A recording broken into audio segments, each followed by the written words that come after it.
Hello, Talks from the Baby Cut Shop in Chelsea here.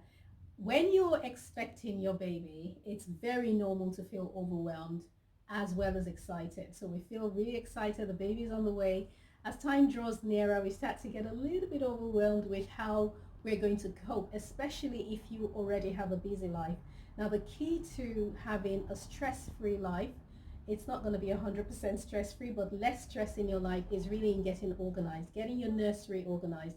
This means that the way that your nursery is laid out can have an effect on how on top of things you will be. So for example, we suggest that you map out the nursery into different areas. Yes, we want a beautiful nursery. Yes, we want the wallpaper to look good and we want a lovely cot and so on and so forth. But before aesthetics should come practicality. Look at your lifestyle. How do you live your life? What do you do from one day to the next, and how is it going to work best for you? So for example, if you're a working mom, your system is going to be very different from a stay-at-home mom. So map out your nursery into areas, and we've suggested three areas. Your sleeping area, which would obviously have your cot. The UK has got two main sizes of cots, with the older one being called the larger one is a cot bed, and the cot bed is slightly larger by about 20 centimeters on each side. Now, not it converts to a cot bed, and yes, most people would go for it, but if your nursery is small, you don't have to go for a larger cot bed. You can go for a smaller one, which is a cot. The cots do not convert into beds, but they take up less space, so it might be a better option for you. In addition to that, go for a cot that has a bottom storage, where you can place your sheets and blankets and so on. Can go in the storage under the bed. That's actually quite useful if you have grandma staying over and babysitting and you're not there. She doesn't have to turn the whole place upside down just to find a new fitted sheet because the cot needs changing. So the sleeping area will have, obviously, just have your cot, but if you can get storage under the cot as well, that's great. We've got a lot of cots with under drawers as well, so those are great options. Your changing area, now this is obviously where you change the baby.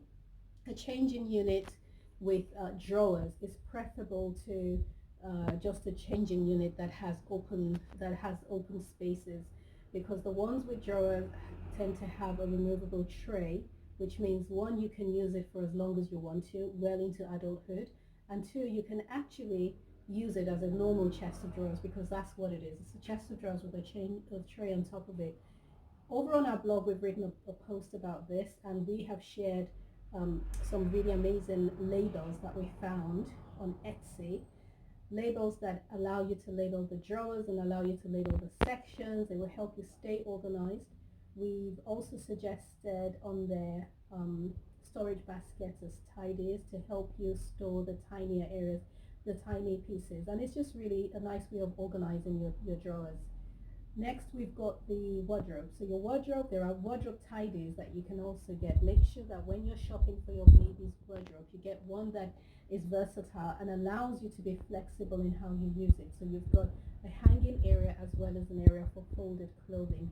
Now, again on Etsy, we found some really beautiful dividers that you can put between each set of clothing to separate either your day wears from your going out wears for the baby, or the various ages, because often parents do get gifted with clothing from ages 0 to 12 months, so you can have these dividers to divide them into the appropriate age groups. Moving on to the feeding area, which is obviously where you feed the baby. Not much you can do with regards to storage on the feeding area. Get the most comfortable chair that you can, preferably an upholstered one, but make sure that you have a nightstand or a stool right next to you as well, so that you can have easy access to the baby's bottle or a book or whatever it is that you need while you're feeding or just cuddling your little one. On the blog, we've also got an interview with Carolina Lewis, who is the founder of Bumpkin. If you haven't read the interview yet, we urge you to go on there and have a read. It's a very inspiring story.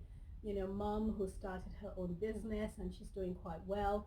And most importantly, the products are very luxurious. They're night and home wear for pregnant women, which can be used beyond the pregnancy days. So the blog address is blog.thebabycutshop.com, and our website is thebabycutshop.com.